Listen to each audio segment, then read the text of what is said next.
O que eu vou te revelar agora pode ser a chave para você vencer essa doença que a medicina tradicional ainda não conseguiu te explicar o que está acontecendo. Sim, é possível você se curar sem esses procedimentos que estão matando em até 99% das pessoas do mundo inteiro. Quando eu estava lutando contra um tumor cerebral, dessa vez abaixo do hipocampo esquerdo, pela segunda vez, nós decidimos adotar uma abordagem natural. Eu digo nós, eu e minha casa.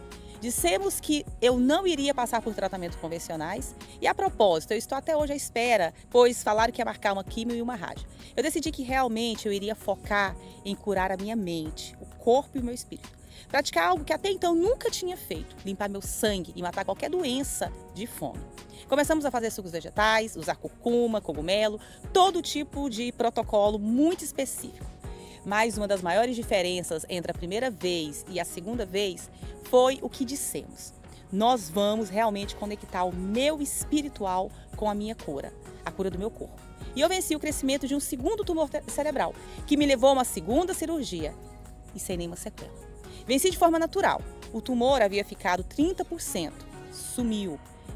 Eu escolhi viver.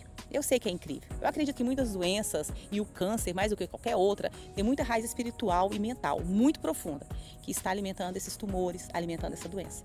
Então, se conseguimos ir até a raiz, o corpo pode sim se curar. Então aproveite que você chegou até aqui, já curta este vídeo, já coloque aqui um like e fique até o final para você ver o que te espera. Eu estava ouvindo de uma das minhas pacientes que ela estava me contando a história de quando ela tinha 20 anos. Ela era como um trem desencabrelhado, tá? Ela era alcoólatra, muito briguenta, muito arruaceira, racista, hipócrita. Ela dizia que ouvia sermões sobre o perdão de Deus e pensava: eu simplesmente não consigo acreditar nisso, eu não quero acreditar nisso. Eu não poderia, Deus não pode perdoar uma idiota. Isso aconteceu há 50 anos atrás, tá? Ela disse que ouviu um sermão que mudou a história dela e a convenceu. Ok, eu vou confiar que Deus me perdoa. Será como será o céu? Ela lembra que fazia essa pergunta. Então, se você quer saber o fim, volte ao começo. Muito prazer, meu nome é Denise Porfírio, eu sou enfermeira, sou mentora de mulheres, sou morfologista, escritora e hoje eu vim aqui para mostrar para você aquilo que eu segui e deu certo para mim. E eu tenho certeza que vai dar certo para você. Aproveite e já se inscreva no meu canal, ative o sininho para que você possa receber vários conteúdos, assim como eu, onde eu ensino conexão do corpo, alma e espírito e, além de tudo, uma limpeza do sangue, uma cura emocional. Eu sei que se foi possível para mim, é possível para você também. Aqui hoje vamos falar de muitas coisas, tá? Eu escolhi falar de algo que é algo que tem mexido muito comigo, algo que, Denise, você só está falando de um aspecto sobre a ciência, vamos falar de algo que realmente faz muita diferença na sua vida. É por isso que eu estou aqui. Como vencer a batalha da sua mente? Muitos de nós temos pensamentos negativos que levam à depressão, ansiedade, falta de propósito, falta de motivação pela vida. E nós sabemos que existe sim uma conexão muito profunda entre a mente e o corpo, que muitas das vezes adoece. Vamos falar sobre isso e eu vou compartilhar aqui com vocês como curar essa mente, como curar essas emoções, como ter uma conexão mais profunda e íntima com o Pai e muito mais.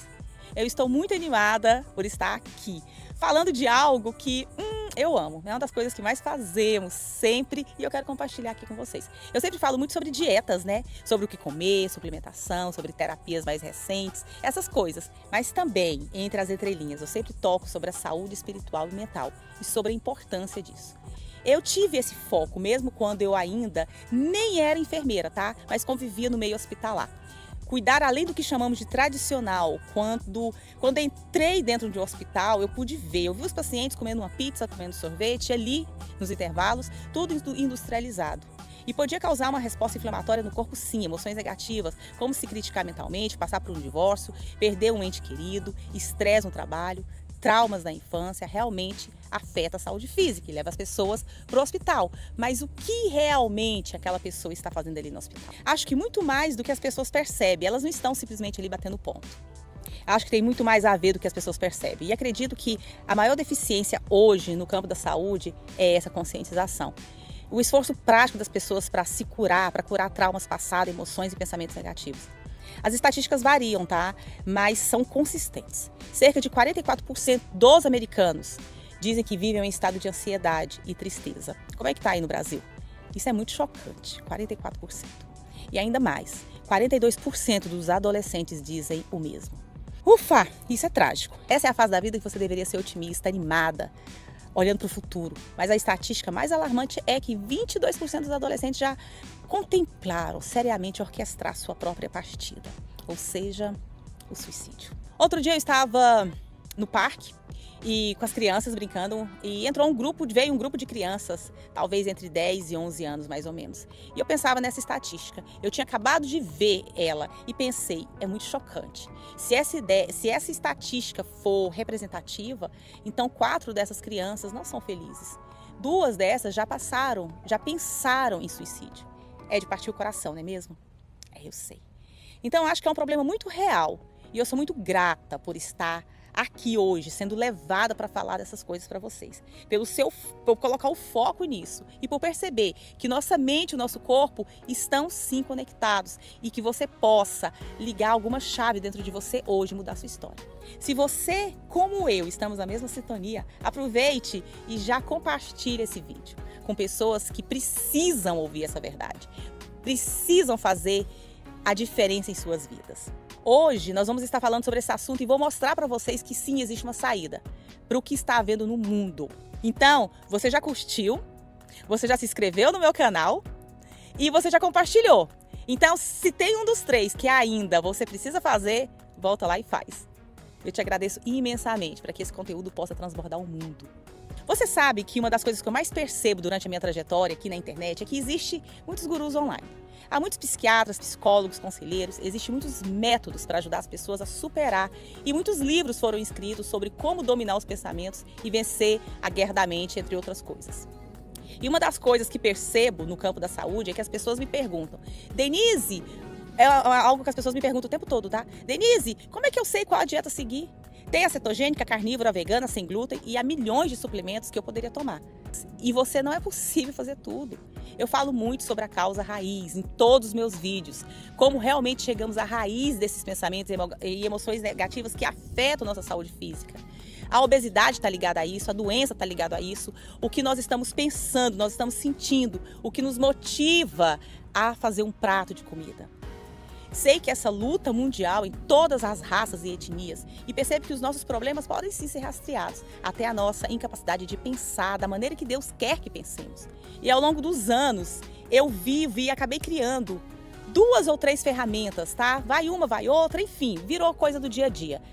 E eu pensei comigo, chegou a hora de falar. Então eu vou tentar capturar essas ferramentas porque eu sei que elas funcionam. São simples, acho que são até memoráveis, que as pessoas podem sim colocar em práticas imediatamente. Sempre apresento com a ressalva de que existem situações em que as pessoas precisam de um terapeuta, um conselheiro profissional, alguém muito mais avançado nos estudos do que eu. Tá tudo bem, vá. Pode até haver casos em que medicamentos sejam prescritos, ok? Eu não sei qual é a sua situação.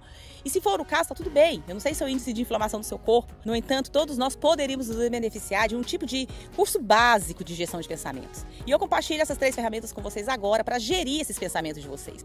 E depois, você aplica essas ferramentas em algum dos ciclos de pensamentos mais perigosos ou tóxicos que temos na vida.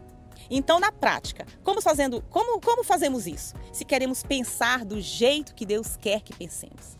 É possível, tá? Então, a grande ideia está em Romanos 12, 2. Não se conforme com este mundo, mas transforme-se pela renovação da sua mente. É possível! Esse versículo é a chave, não é? É um versículo lindo, porque aqui Paulo descreve 2 tipos de pessoas. As que são conformadas, moldadas pelo mundo, pela forma de pensar no mundo. Isso me lembra de que quando eu era criança e brincava com barro no quintal, tínhamos moldes e criávamos um cachorro, criávamos uma cobra, apesar de eu ter medo de cobra, os meninos colocavam a cobra ali, né? Bom, muitas pessoas estão se permitindo que a sociedade os molde para estar ali, ó, sempre com raiva, para encontrarem significado apenas no dinheiro ou para pensar apenas sobre sexo oposto de uma forma bitolada. Muitas vezes nem sabemos, mas estamos sendo moldados. Paulo diz, não façam isso, não se conformem, mas transformem-se. Essa palavra grega é metaforma, onde vem a palavra metamorfose. Quem prestou atenção nas aulas de ciência na escola sabe que a lagarta passa por uma metamorfose para se tornar uma borboleta. E eu acho essa promessa emocionante. Deus pode pegar a nossa mente e transformá-la. A neurociência fala muito sobre a neuroplasticidade. Como o nosso cérebro pode ser moldado, mudado. Como podemos criar novos hábitos. Eu amo isso e sou muito grata por isso. Acho que a Escritura já ensinava isso muito antes de que os neurocientistas começaram a advogar por isso. Deus pode mudar nossa mente, Ele pode nos moldar. Quero dizer algo de forma prática sobre algo que eu vivi, tá? Quando passávamos pelo Covid, houve um fenômeno que aconteceu com muitas pessoas. Várias começaram a pensar, acho que estou sendo enganada, talvez é a teoria da conspiração, a mídia, o governo, ou alguma agência de medicina se está mentindo para mim sobre algo que estou sentindo. Muitas coisas passaram na sua cabeça, não passaram? Eu acompanhei muito isso. Mas acho que o primeiro passo para muitos foi perceber, espere, eu estou sendo influenciado. Estão controlando a minha mente. Isso vai acontecer de qualquer forma, tá? Mas preciso escolher quem vai me influenciar. Exatamente, essa é a promessa que Deus nos dá, que Ele vai transformar as nossas mentes. Eu acredito que existe um Deus, acredito que Ele é amoroso, que veio à Terra, falou conosco, deixou os ensinamentos da Escritura, nos ama e voltará para nos buscar. Minha visão do mundo é toda moldada por essa perspectiva. E uma das promessas que as pessoas podem não perceber é que Deus nos dá o que a Bíblia chama de capacete da salvação. É uma linda passagem em Efésios 6 que fala sobre a armadura de Deus. E uma das coisas que Ele nos dá é o capacete. E onde vai o capacete? Aqui, na cabeça. Esse capacete é chamado de capacete da salvação. Significa que Deus está nos salvando de pensamentos negativos, pensamentos depressivos, pensamentos amargos, pensamentos de raiva. Outra passagem promete que temos acesso à mente de Cristo. Cristo nunca lutou contra a ansiedade. Ele não quer que lutemos contra a ansiedade. Cristo nunca foi dominado pela vergonha. Ele quer que vivamos livres dela. Essa é a promessa de Deus. Acho que o discipulado, ao tornar-se seguidor de Cristo, é simplesmente aprender a pensar como Deus quer que pensemos. Aqui nos Estados Unidos, alguns anos atrás, tinha um costume de ver nos braços algumas pulseiras WWJD. What would Jesus do? O que Jesus faria? Pois bem, deveríamos ter uma nova pulseira. O que vocês pensam? A pulseira é escrita What would Jesus think? O que Jesus pensaria? Porque a forma como ele pensava que é tão notável. Posso compartilhar a primeira das minhas 3 ferramentas aqui com vocês. Escreva aqui. Escreva aqui, Denise, e compartilha, que eu não vejo a hora de ouvir tudo isso. Bom, a primeira é óbvia, mas as pessoas ignoram, tá? Mas antes disso, se inscreva no canal. Ativa o sininho para que vocês possam receber conteúdos como esses todas as semanas. Eu chamo essa primeira de pratique pensamento seletivo. Só porque você tem um pensamento não significa que precisa pensá-lo. Em 2 Coríntios 10 diz, somos instruídos a levar todo o pensamento cativo. Então, só porque o pensamento está lá, não sei se seria exagero dizer que 100% da vida é gestão de pensamentos, todos os dias. Quando eu era mais jovem, um professor me disse algo muito negativo, que me fez sentir que eu não era inteligente. Eu vivi com essa carga durante muitos anos. Depois, outro professor me disse, uou, você tem algo muito bom, algo positivo. E todos os dias, nos meus últimos anos, eu ficava escolhendo em que acreditar. Uma pergunta que aprendi a fazer para mim mesma. O que a Bíblia diz que eu sou? O que ela diz sobre isso? O que Deus diz e também qual desses pensamentos pode ser usado para o meu bem e para o bem dos outros. Eu me lembro que quando eu me converti, uma grande amiga, pastora, eu era jovem e eu perguntava que roupa que eu devo usar. E ela me ensinou algo, eu lembro como hoje. Eu era jovem no meio das irmãs mais velhas e aí eu ficava naquela dúvida, barriguinha de fora, sainha curta, decote. E ela falava assim pra mim, ela vai ver esse vídeo e vai lembrar disso. Todas as vezes que você for colocar uma roupa, olhe no espelho e pergunta para o pai, papai, Deus, na época era Deus, o que você acha? Você vai andar comigo, do meu lado, usando essa roupa? E hoje eu aprendi a colocar isso sobre os meus pensamentos. Qual desses pensamentos pode ser usado para o bem, para o meu bem e para o bem dos outros? Então, acreditar que sou inútil vai avançar o reino de Deus? Não, não vai. Isso é bom para mim ou para os outros? Não, não é. Ter esses filtros é poderoso demais. Eu li um artigo falando que na Inglaterra a frequência das igrejas está no nível mais alto da história recente, principalmente liderada por homens. Eu creio que as promessas seculares falharam, tá? Em entregar o que prometem. O mundo diz, você nasce, você morre, aproveita o máximo e torça para não ser vítima de algo ruim. É muito vazio. O cristianismo diz mais. Ele diz, Deus te ama, te criou, vai vir te buscar. Vai te ajudar, Ele vai te abençoar. Olha, não é muito mais gostoso, mais leve? O mundo das redes sociais também expõe mais verdade. Olha eu aqui. Hoje é mais fácil encontrar informação verdadeira, inclusive sobre saúde natural, do que antes. As pessoas pesquisam sermão, leem um livro, acessam conteúdo rapidamente. Isso é maravilhoso. Há uma frase do A.W. Tozer: o que você pensa sobre Deus é a coisa mais importante sobre você. Se você acha que Deus não existe, isso molda seu caráter. Isso molda seu caráter de uma forma. Se acha que ele é distante distante e indiferente, molda de outra. Mas se você crê no Deus revelado em Cristo, que ama, cuida e promete vida eterna, isso molda uma mente saudável. Outra ferramenta, tá, é o UFO. Untruth, False Narrative Overreaction. Mentira, narrativa falsa, reação exagerada. Uma mentira leva a uma narrativa falsa, que leva a uma reação exagerada. Em vez de você lidar com a reação, suba o rio, encontre a mentira original. Todos nós temos esse momento. No meu caso, a mentira era que Deus não poderia me perdoar. Mas eu me lembro como hoje, há uns 5 anos atrás, época do Covid, ouvi um sermão e troquei a mentira pela verdade. Deus me ama e me perdoa. Isso gerou uma narrativa correta. Sou pecadora, mas salva pela graça. A reação correta é gratidão. A terceira ferramenta, arranque e replante. Identificar e arrancar pensamentos nocivos e substituí-los por verdades bíblicas com promessas de Deus. Se você chegou até aqui, uma pergunta. Quantas pessoas passaram por sua mente enquanto você está assistindo esse vídeo e você sabe que precisa ouvir essa verdade? Então envia para elas. Aproveite e envie para os seus amigos, amigas, para aquelas pessoas que você quer que aprenda como você a praticar essas ferramentas, aquela pessoa que é murmurenta demais, que só pensa o negativo, manda para elas. Lembre-se, a renovação da mente não é apenas teoria, é prática diária. Se Deus me curou, Ele também pode curar você. Lembre-se, Jesus te ama e Ele te criou para ter uma vida em abundância, ou seja, sem doença, sem mau humor, uma vida plena. Bora que bora?